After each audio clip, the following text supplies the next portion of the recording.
이제 다 함께 자리에서 일어나셔서 사도신경으로 우리의 신앙을 고백하며 영과 진리로 하나님께 예배드립니다. 나는 전능하신 아버지 하나님 천지의 창조주를 믿습니다. 나는 그의 유일하신 아들 우리 주 예수 그리스도를 믿습니다. 그는 성령으로 잉태되어 동정녀 마리아에게서 나시고 본디오 빌라도에게 고난을 받아 십자가에 못 박혀 죽으시고 장사된 지 사흘 만에 죽은 자 가운데서 다시 살아나셨으며 하늘에 오르시어 전능하신 아버지 하나님 우편에 앉아 계시다가 거기로부터 살아있는 자와 죽은 자를 심판하러 오십니다. 나는 성령을 믿으며 거룩한 공교회와 성도의 교제와 죄를 용서받는 것과 몸의 부활과 영생을 믿습니다. 아멘.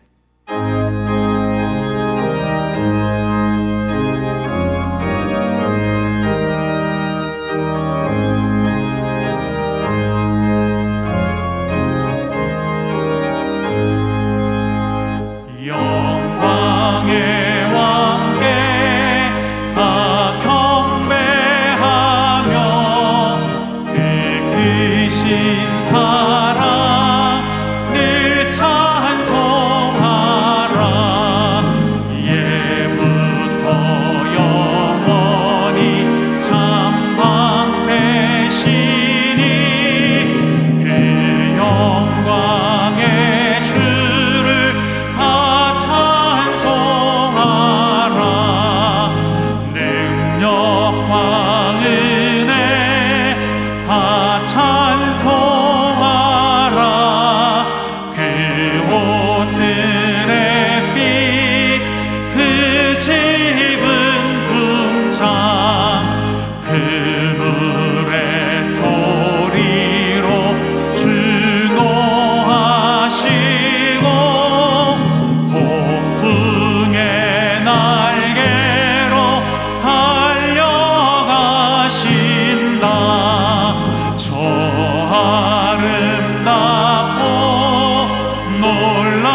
집에 돌아가 아버지의 품 안에서 영원토록 살리.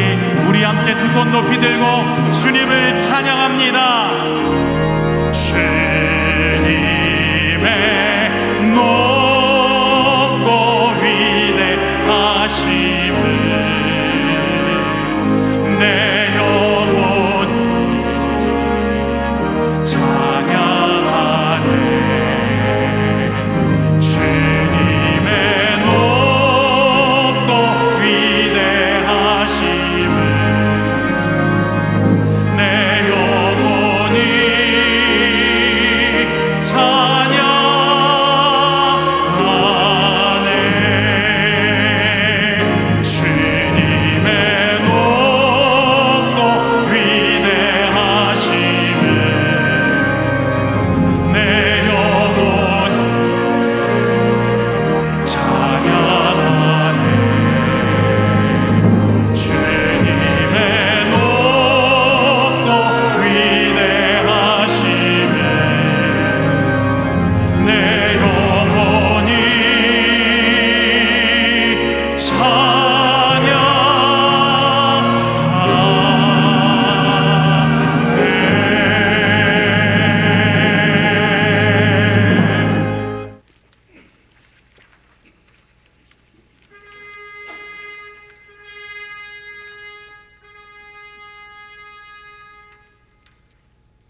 오늘 우리에게 주시는 하나님의 말씀은 사도행전 7장 54절에서 60절까지입니다. 그들이 이 말을 듣고 마음에 찔려 그를 향하여 이를 갈거늘 스데반이 성령 충만하여 하늘을 우러러 주목하여 하나님의 영광과 및 예수께서 하나님 우편에 서신 것을 보고 말하되 보라 하늘이 열리고 인자가 하나님 우편에 서신 것을 보노라 한데 그들이 큰 소리를 지르며 귀를 막고 일제히 그에게 달려들어 성 밖으로 내치고 돌로 칠세 증인들이 옷을 벗어 사울이라 하는 청년의 발 앞에 두니라. 그들이 돌로 스데반을 치니 스데반이 부르짖어 이르되 주 예수여 내 영혼을 받으시옵소서 하고 무릎을 꿇고 크게 불러 이르되 주여 이 죄를 그들에게 돌리지 마옵소서. 이 말을 하고 자니라. 이것은 주님의 말씀입니다. 아멘. 근본 성탄에 미국에서 크리스마스 카드를 받았습니다. 오래전에 우리 박사 과정에서 함께 공부했던 지금 미국의 대학에서 강의를 하는 한 분에게서 이 카드가 온 것입니다. 그 내용이 이와 같습니다. 박노은 목사님, 또 한 해가 저문해요. 가끔씩 목사님을 생각합니다. 교회와 가정도 평안하신지요? 한국을 떠난 지가 벌써 30년이 되었습니다. 올해 정교수로 승진하는 보람도 있었지요. 저는 이번 주 수업이 끝나고 몇 주 쉬었다 내년 1월 10일에 수업이 있고요. 또 하던 일을 계속 하겠지요. 글쓰기는 꾸준히 계속하고 있습니다.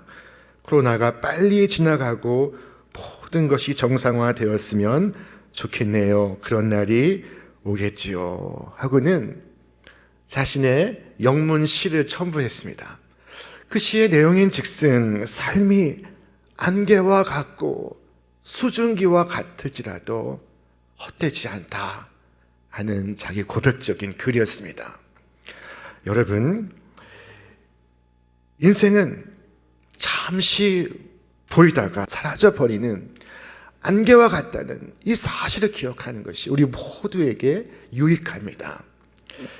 이 사실을 망각함으로써 이 세상의 많은 사람들은 속이 편할지 모르지만 그러나 우리는 이 땅에서 이 사실을 기억함으로 우리가 소유한 것, 누리는 것, 모든 것이 우리의 영원한 안식처가 아니라는 사실을 상기합니다.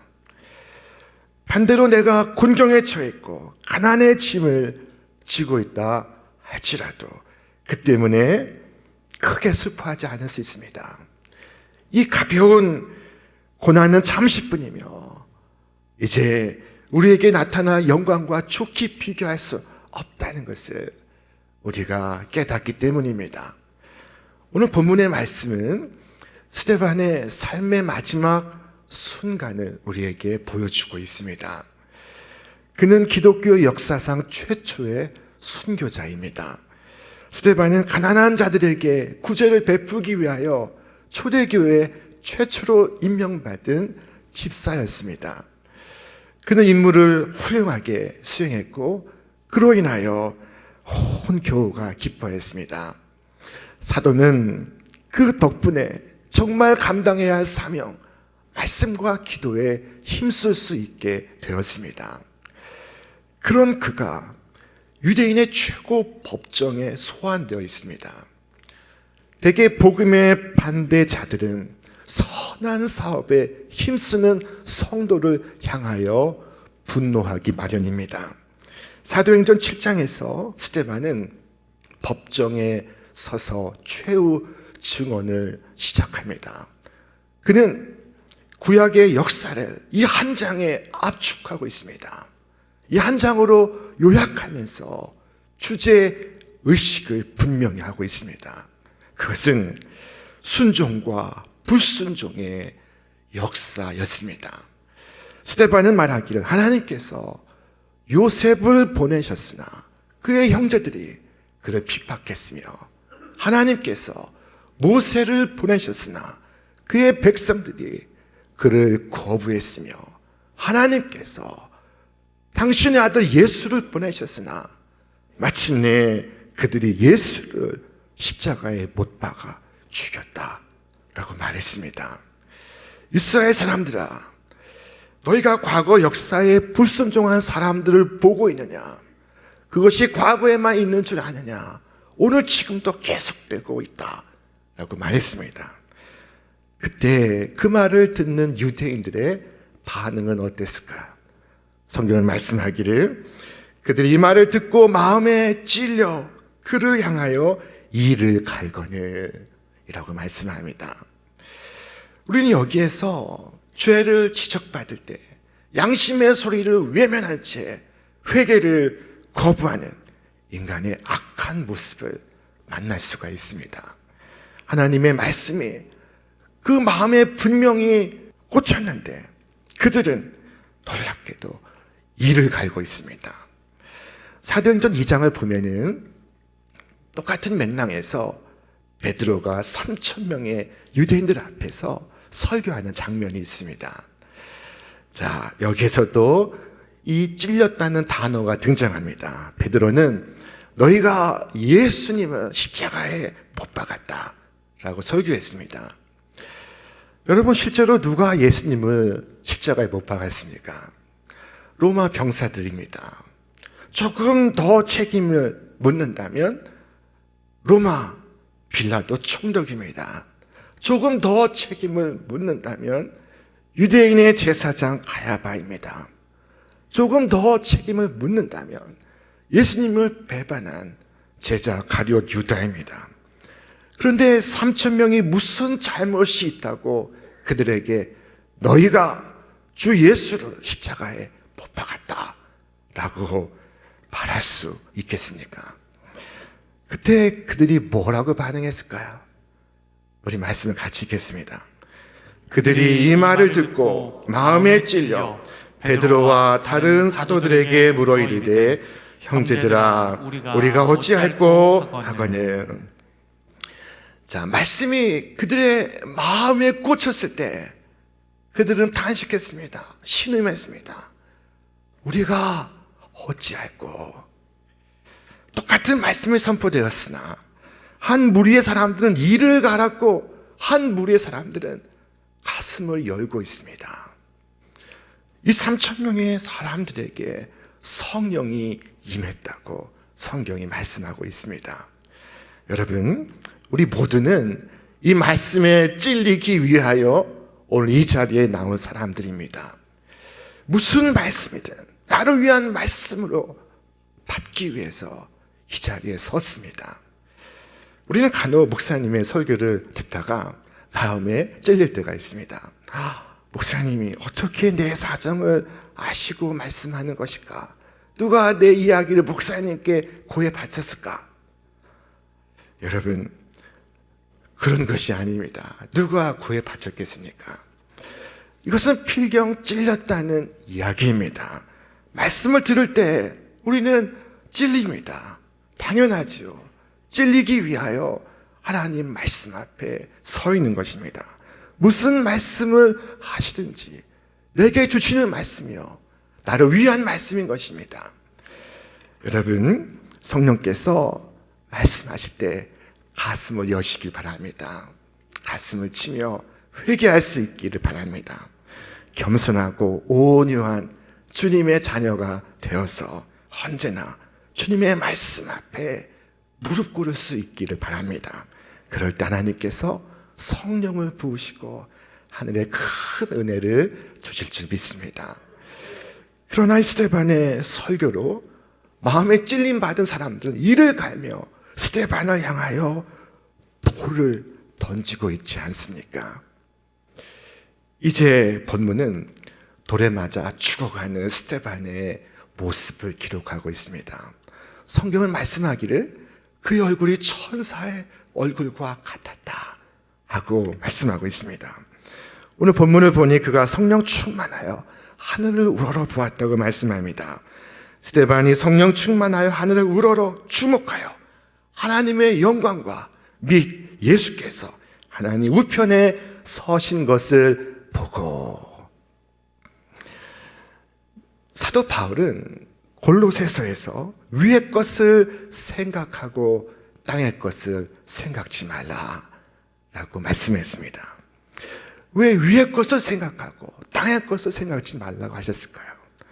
왜 하늘을 바라보고 땅을 바라보면 안 되는 것입니까? 땅을 바라보면 어떻게 되는 것입니까? 땅을 바라보면 걱정거리가 참 많습니다. 저 자식이 보입니다. 내 뒤에서 나를 배신하고 나에게 돌 던지는 친구들이 보입니다. 나를 향해 일을 가는 사람들이 보입니다. 그 얼굴 하나하나가 보입니다. 이러고 어떻게 내 얼굴이 천사의 얼굴이 될 수 있겠습니까? 그러나 스데반은 하늘을 바라보았다고 말씀합니다. 그는 하늘을 우러러 보았습니다. 성경은 말씀하기를 우러러 주목하였다고 기록했습니다. 이것은 하늘만 바라보겠다는 결심입니다. 다른 생각은 일치하지 않겠다는 것입니다. 집중적으로 주목해서 하늘을 바라보았습니다. 그때 하늘이 열리고 그리스도께서 일어서시는 것을 보았습니다. 이래서 하늘을 보는 것입니다. 여러분, 하늘이 열린 것을 볼 수 있기를 바랍니다. 하늘은 닫힌 것이 아니라 열린 것입니다. 잊지 말아야 할 것입니다. 앞도 막히고 뒤도 막힐 때 여러분 고개를 들어 하늘을 바라보시기를 바랍니다. 위를 바라보는 것, 이것이 성령 충만한 성도의 자세입니다. 그리고 그는 이내 무릎을 꿇었습니다. 날아오는 돌에 맞으면서 그는 그 순간 피투성이가 되고 정신이 혼미해졌을 것입니다. 여러분 한번 상상을 해보십시오. 얼마나 어려운 순간입니까? 엉망이 된 육신의 정신은 오락가락합니다. 이 순간 그가 무릎을 꿇은 것입니다. 이대로 무너질 수 없다. 기도하지 않고 이대로 마칠 수 없다. 그래서 몸을 가누고 무릎을 꿇은 것입니다. 기도의 자세를 취한 것입니다. 무릎을 꿇고 기도하는 스데반의 기도는 간단했습니다. 우리 함께 말씀 읽겠습니다. 스데반이 부르짖어 이르되 주 예수여 내 영혼을 받으시옵소서. 스데반이 주 예수를 부릅니다. 하나님과 인간 사이 유일한 중보자 대신 주님을 부르고 있습니다. 그는 그 순간 아내를 부른 것도 자식을 부른 것도 친구를 부른 것도 아니었습니다. 그는 그 순간 자신이 이룬 선행과 업적과 지위와 명예를 나열하지 않았습니다. 그는 그 순간 주 예수를 불렀고 그 순간 자신의 영혼을 구주의 손에 맡기고 있었습니다. 여러분, 긴 이야기가 필요 없습니다. 죄의 문제, 자식의 문제, 세상에 대한 미련 다 접었습니다. 그는 과부와 고아를 돌보는 사람이었습니다. 그러나 그 순간 가난한 사람들은 어떻게 하지? 과부들은 어떻게 살아가지? 고아들은 누가 돌볼까? 라고 말하지 않았습니다. 그는 심지어 내 가족, 내 아이들은 이제 어떻게 되나? 라고 말하지도 않았습니다. 그런 말을 한마디도 하지 않았습니다. 그는 열린 하늘을 바라보며 땅에 있는 교회와 가족에 대하여 별로 생각하지 않았습니다. 물론 교회와 가족을 온 마음과 몸으로 사랑했습니다. 그는 지금 그 사랑하는 교회와 가족을 주님의 손에 맡겨버렸습니다. 사랑하는 가족을 미쁘신 구주께 맡겼습니다. 그는 나팔 소리와 함께 이제 일어나라 하는 소리를 들었습니다. 그는 그 부름에 응답하고 있습니다. 그는 자신의 근심과 걱정을 내려놓고 주께서 열어주신 안식에 들어가고 있습니다. 여러분, 이 스데반의 이 마지막은 숭고한 생의 순간이었습니다. 그의 죽음은 예술입니다. 그는 그 마지막 순간 원수를 위한 기도까지 잊지 않고 있습니다. 주여, 이 죄를 그들에게 돌리지 마옵소서. 이 말을 하고 자니라. 주님, 나는 저들을 미워하지 않습니다. 나는 돌에 맞아 죽습니다만 결코 저들을 미워하지 않습니다. 이 미움 갖고 천성에 들어가기를 원하지 않습니다. 하나님이여, 저들의 허물을 용서하시고 저들의 죄를 저들에게 돌리지 마옵소서. 스데반은 오히려 자신을 죽이는 자를 위하여 기도하고 있습니다. 저들을 용서해 달라고 주님께 간구하고 있습니다. 그는 주님의 기도를 하고 있었습니다. 주께서 뭐라고 기도하셨습니까? 십자가 위에서 아버지, 저들을 사하여 주옵소서. 자기들이 하는 것을 알지 못함이니이다 라고 기도했습니다. 주께서 죽어가면서 살인자들을 위하여 기도하시는데 스데반이 주님의 기도를 닮아가고 있습니다. 이처럼 마음속에 천사의 마음을 갖고 있는데 어찌 그 얼굴이 천사의 얼굴이 되지 않겠습니까? 여러분, 우리도 매일 저녁 잠자리에 들 때마다 스데반처럼 하나님, 모든 것을 용서합니다. 내 영혼을 아버지 손에 부탁하나이다 라고 기도하시기를 바랍니다. 누구와의 사이에 맺힌 것이 있으니까 숨 넘어가기 직전에라도 다 용서하시기를 바랍니다. 그렇지 않고서 어찌 천사의 얼굴로 천상의 하나님을 만날 수가 있겠습니까? 여러분, 완전히 용서하시기를 바랍니다. 깨끗이 용서하시기를 바랍니다. 이 법정에서 스데반은 결국 순교를 합니다. 성경은 이 말을 하고 자니라 라고 기록했습니다. 그가 마지막 기도를 드리고 나서 죽었다는 뜻입니다. 그러나 성경의 이 표현이 정확한 표현입니다. 그는 죽지 않았습니다. 그는 새하늘과 새 땅에서 다시 눈을 뜰 것입니다. 그가 비록 부서지고 상처 입은 채 쓰러졌지만 그는 주님의 품 안에서 깨어날 것입니다. 여러분, 이 세상에서 죽음이 끝인 사람은 두려움과 공포에 사로잡혀 살아갑니다. 죽음이 끝인 사람은 그들의 생이 죄와 허무와 결합합니다. 죽음이 끝이기 때문입니다. 그러나 죽음이 끝이 아닌 사람은 날마다 소망을 품고 의와 겸손으로서 저 천국을 예비합니다.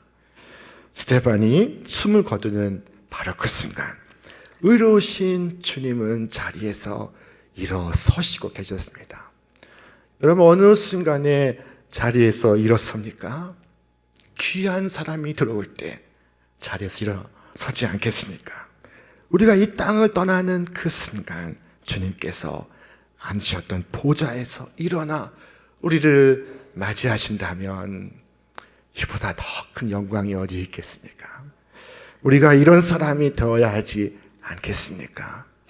주님, 세상적으로 볼 때는 주님을 믿는 이 믿음 때문에 비록 가난하고 비록 초라한 삶일 수 있으나, 그러나 주님 앞에 서는 순간 주님께서 주의 발로 나를 안아주시고 주님의 영광으로 나를 감싸 주신다면 주님, 땅의 모든 것을 포기하고 고난을 택하겠습니다 라고 결단할 수 있기를 바랍니다. 스데반의 죽음은 장엄하고 숭고한 죽음이었습니다. 이보다 더 귀한 죽음은 없을 것입니다. 스데반은 위협에 굴하지 않았습니다. 그의 얼굴은 표현할 수 없는 평안으로 가득했고 그는 전혀 급히 처형받는 사람처럼 보이지 않았으며 도리어 신부 입장하면 신랑이 서 있는 결혼식장에 들어서는 신부와 같이 보였습니다. 그는 사형 언도를 받은 사람이 아니라 죽지 않는 불멸의 천사의 형상을 하고 있었습니다. 우리의 마지막 모습도 이와 같이 되기를 바랍니다. 우리가 태어날 때 주변의 모든 사람들은 웃었지만 우리만 울고 있었습니다.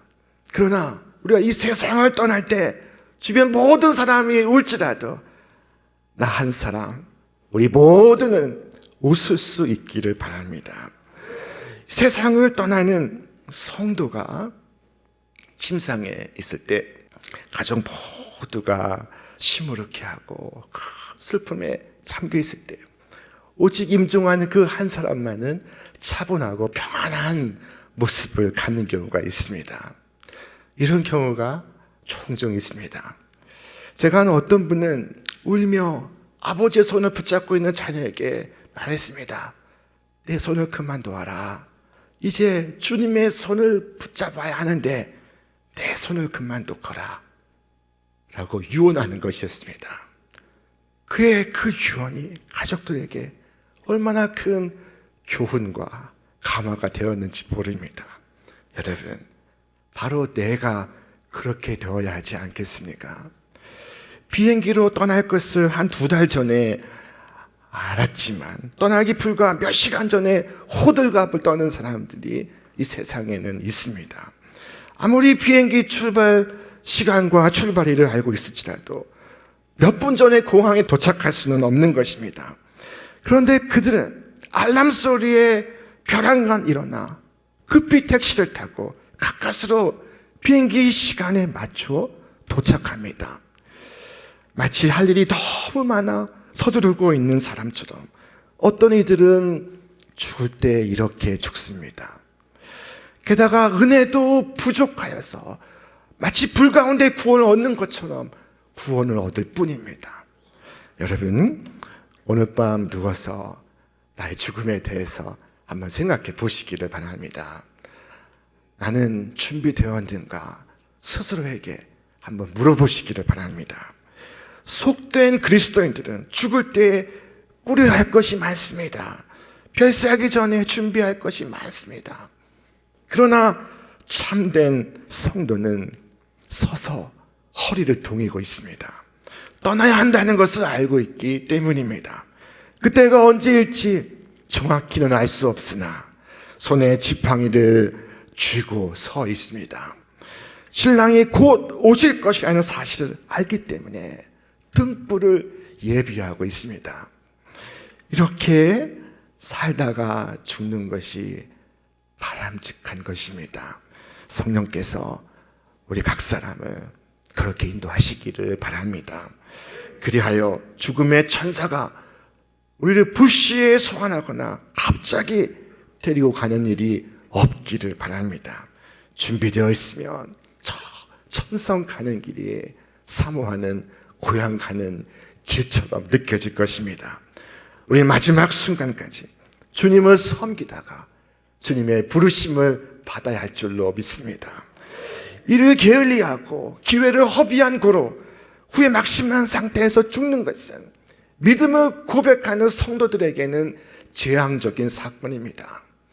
다가올 하늘의 진노를 피하라 사랑하는 자녀들에게 아직 경고하지도 못했습니다. 인생을 의미 있게 살지도 못했습니다. 이를 이루지 못하고 목적을 완수하지도 못했습니다.